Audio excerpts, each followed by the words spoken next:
Number 2. The Sound of Music. Part 1. Evelyn Glennie listens to sound without hearing it.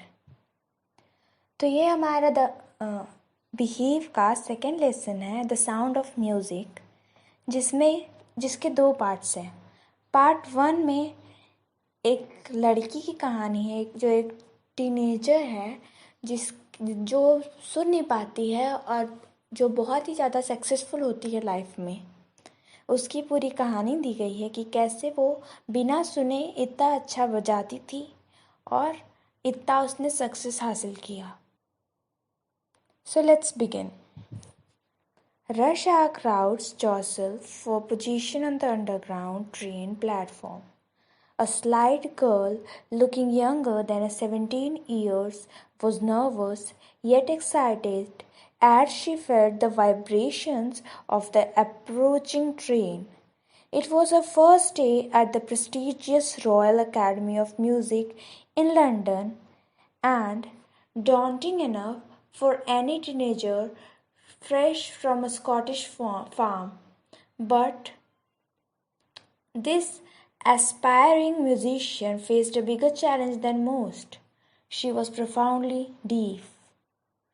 तो इसका first paragraph क्या है कि एक सीन बताया गया है कि जिसमें एक लड़की एक ट्रेन के प्लेटफॉर्म पे बैठी हुई है। जॉसल मीन्स पुश रफली, जहाँ पे लोग आ जा रहे हैं एक दूसरे को धक्का देते हुए जॉसल में। और slight means small and thin, तो छोटी सी पतली सी लड़की है, ठीक है। और वो क्या बताया जा रहा है कि नर्वस येट एक्साइटेड, वो थोड़ी सी नर्वस भी है और साथ में एक्साइटेड भी है। किस चीज़ के लिए एक्साइटेड है? तो वो एक अपना it was her first day at the prestigious royal academy of music in London. तो ये उसका पहला दिन था रॉयल एकेडमी ऑफ लंदन में, ठीक है। तो इसलिए वो एक्साइटेड भी है और लेकिन थोड़ी सी डरी हुई भी है।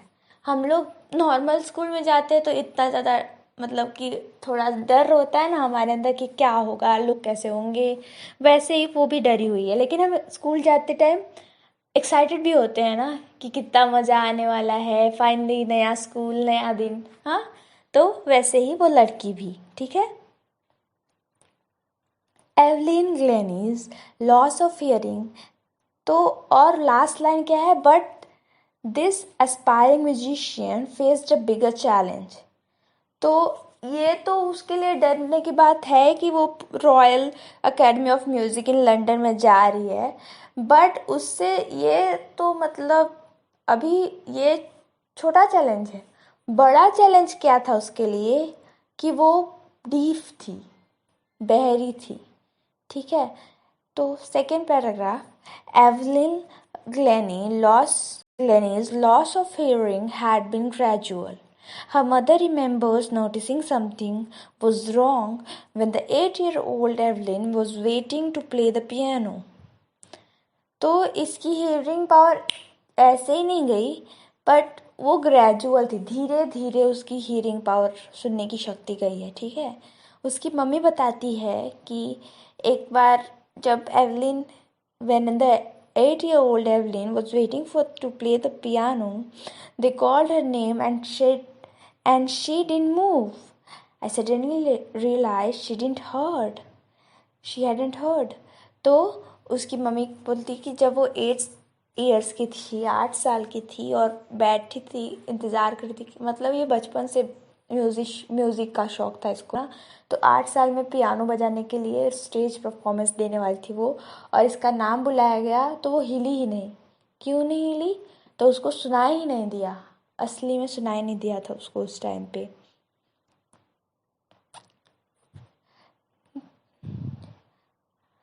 Says Isabel Glenny. तो इज़ाबेल ग्लेनी कौन है? एवलिन की मम्मी, ठीक है। For quite a while, Evelyn managed to conceal her growing deafness from friends and teachers.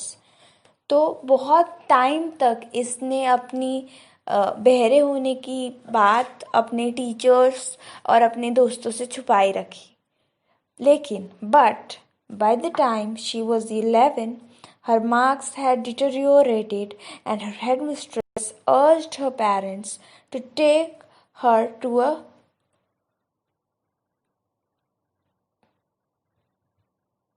Specialist.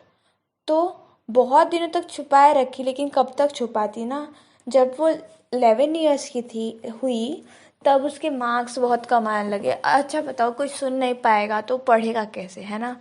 तो उसकी वजह से उसके और पढ़ नहीं पाती थी, मतलब वो याद क्या करना है, सुनाई नहीं देगा तो फिर दिक्कत तो आएगी ना। तो उसकी वजह से उसके मार्क्स कम होने लगे, और मार्क्स कम होने लगे तब फिर उसकी प्रिंसिपल मैम, हेड मिस्ट्रेस ने उसके पेरेंट्स को बुलाया और बोला कि इसको एक स्पेशलिस्ट को दिखाएं आप, ठीक है। It was then discovered that her hearing was severely impaired as a result of gradual nerve damage. तब जाके पता चला कि उसको उसकी हियरिंग इम्पेयर्ड थी, ठीक है। क्यों, कैसे, तो due to a result of gradual nerve damage, तो नर्व डैमेज हुआ था, तो इसकी वजह से उसकी हियरिंग इम्पेयर्ड थी, उसको सुनाई अलग अलग सुनाई देता था, ठीक है। They were advised that she should be fitted with hearing aids and sent to a school for the deaf. दे कौन है इधर पे, पेरेंट्स उसके, ठीक है। पेरेंट्स को बोला गया कि इसको एक मतलब हियरिंग एड दे दीजिए, मशीन होती है ना सुनने वाली, वो मशीन इसको लगवा दीजिए और इसको भेज दिए कौन से स्कूल में, बहरों के स्कूल में। Everything suddenly looked black, says Evelyn. तब ये इसका इंटरव्यू लिया जा रहा है बेसिकली, तो तब वो बोलती कि तब तब मुझे सब अंधेरा सा दिखने लगा कि अब तो मैं बहरों के स्कूल में जाऊंगी, अब तो मेरी ज़िंदगी बदल जाएगी, ऐसा एवलिन बोलती है। Third paragraph. But Evelyn was not going to give up. She was determined to lead a normal life and pursue her interest in music. लेकिन एवलिन हार नहीं मारने वाली थी, वो डिटरमाइंड थी कि वो एक नॉर्मल ज़िंदगी जिएगी, वो अलग स्कूल में नहीं जाएगी, वो नॉर्मल ज़िंदगी जिएगी वन डे, और अपना म्यूज़िक में इंटरेस्ट जो है उसको परस्यू करेगी, उसी के पीछे जाएगी। One day she noticed a girl playing a xylophone and decided that she wanted to play too. तो एक दिन उसने एक लड़की को xylophone बजाते हुए देखा और डिसाइड किया कि उसको भी वो प्ले करना है, उसको भी वो बजाना है, ठीक है। Most of the teachers discouraged her, but percussionist Ron Forbes spotted her potential and he began by tuning two large drums to different notes. Percussionist, a person who plays the drum, the tabla, etc. तो सारे teachers ने उसको discourage किया कि नहीं, तुम तो सुन भी नहीं सकते, तुम बजाओगी कैसे ना, मत बजाओ मत बजाओ। लेकिन एक टीचर थे जो तबला और ड्रम वगैरह बजाते थे, उन्होंने उसका टैलेंट पहचाना और उनको सिखाना शुरू किया। तो सबसे पहले उन्होंने दो बड़े बड़े ड्रम्स को डिफरेंट नोट्स पे बजाया, ठीक है। And he would say try to sense it some other way. Says Evelyn, suddenly I realized I could feel the higher drum from the waist up and the lower one from the waist down. तो उसके teacher ने बोला कि सुन नहीं पाई तो कोई बात नहीं, कुछ और तरीका ढूंढो कि तुम इस म्यूजिक की बीट्स को सेंस कर पाओ ना, वाइब्रेशन को। तो एवलिन तब एवलिन बोलती कि तभी मुझे रियलाइज़ हुआ कि मेरे वेस्ट के ऊपर, वेस्ट अप, उसको हाई वाली टोन सुनाई दे रही है और वेस्ट के डाउन लोअर वाली उसकी बीट सुनाई दे रही है, ठीक है। Forbes repeated the exercise and soon Evelyn discovered that she could sense certain notes in different parts of her body. तो क्या हुआ कि अब सेम चीज़ फोर्ब्स करते गए कि वो अलग अलग बीट बजाते गए और एवलिन को कहीं कहीं अलग अलग बॉडी पार्ट्स पे वो सेंस होने लगी बीट्स, कहीं हाथ पे सेंस हो रहा है, कहीं पैर पे सेंस हो रहा है ना।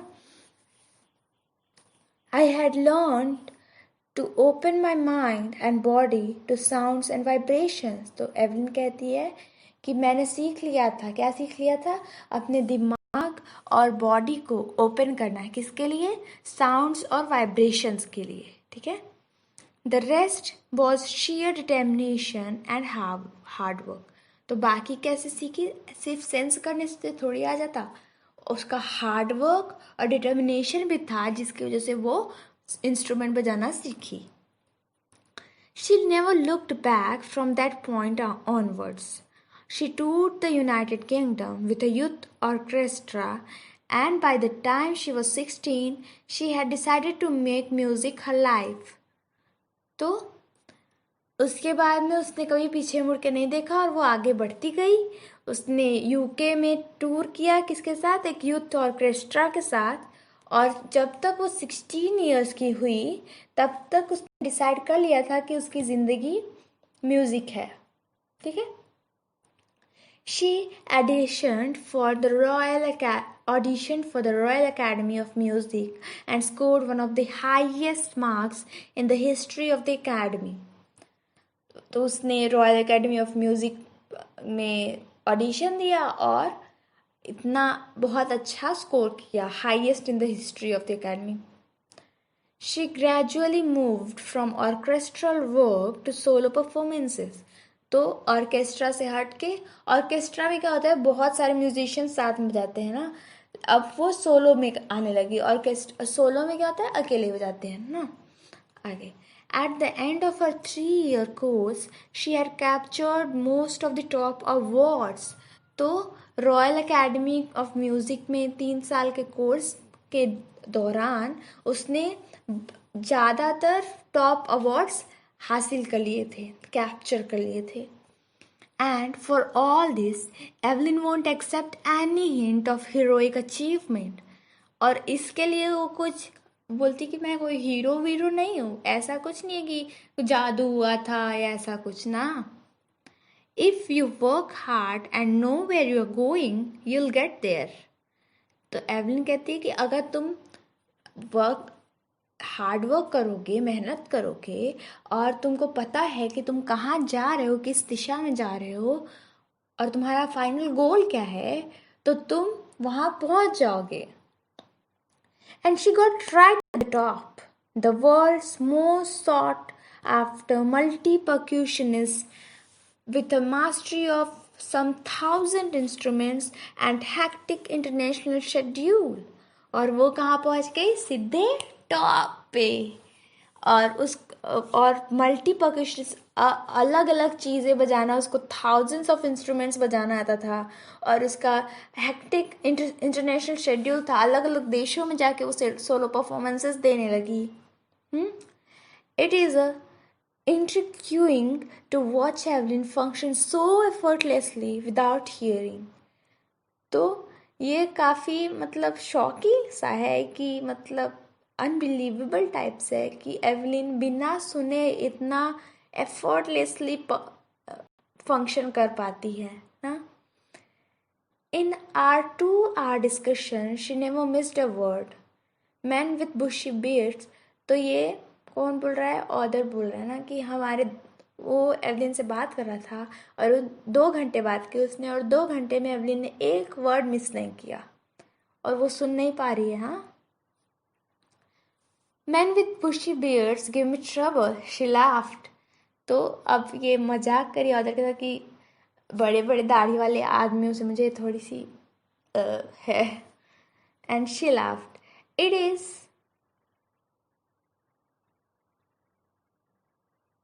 not just watching the lips, it's the whole face, especially the eyes। तो एवलिन कहती कि ऐसे मतलब दाढ़ी वाले आदमी से क्यों उसको थोड़ा सा दिक्कत होता है, क्योंकि उसको सिर्फ उनमें दाढ़ी वाले लोगों के होठ कहाँ दिखते हैं, तो देखना पड़ता है ना, क्योंकि वो सुन नहीं पा रही तो वो देख के ही बताती है ना कि कैसे मतलब वो बोल रहे हैं, क्या बोल रहे हैं। तो अब जिसके पास दाढ़ी हो उसको कैसे देखेगी वो? तो इसलिए बोलती कि पूरा उनको देखना पड़ता है, इसलिए मुझे थोड़ा सा ट्रबल होता है. She speaks flawlessly with a Scottish lilt. और वो स्कॉट बहुत ही, उसकी स्पीच भी एकदम साफ है. सुनती नहीं है तो इसका मतलब ये नहीं कि बोल नहीं सकती, एकदम अच्छे से बोलती. My speech is clear because I could hear till I was 11. तो एवलिन कहती है कि मेरी स्पीच इसलिए साफ है क्योंकि 11 साल की एज तक मैं सुन पाती थी. But that doesn't explain how she managed to learn French and master basic Japanese. लेकिन इससे ये सब पता नहीं चलता कि उसने फ्रेंच और जापानीज कहाँ से सीख ली, जब 11 साल तक ही सुनती थी. अभी उसके बाद सीखी है जापानीज और फ्रेंच, वो कैसे सीखी. काफ़ी shocking. As for music, she explains, it pours in through every part of my body. It tingles in the skin, my cheekbones, and even in my hair. तो for music, अब language का तो पता नहीं, लेकिन म्यूज़िक का वो समझाती है कि मेरे हर बॉडी पार्ट, मेरे रोम रोम में म्यूज़िक बजता है, ऐसे. हाँ, बॉलीवुड स्टाइल.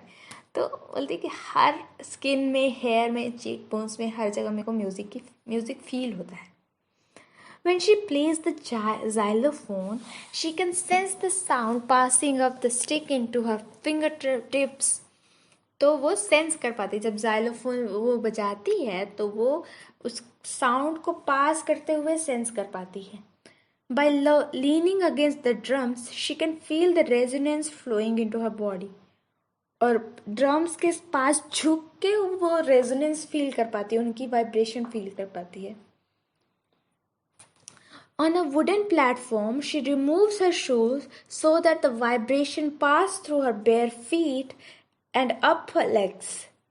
तो और वुडन प्लेटफॉर्म अगर होता है तो वो अपने चप्पल या जो भी शूज़ पहने रहती है वो निकाल देती है, ताकि उसके वाइब्रेशन साउंड के उसके लेग्स के थ्रू उसकी बॉडी में जा सके और वो बीट्स फील कर पाए. हाँ.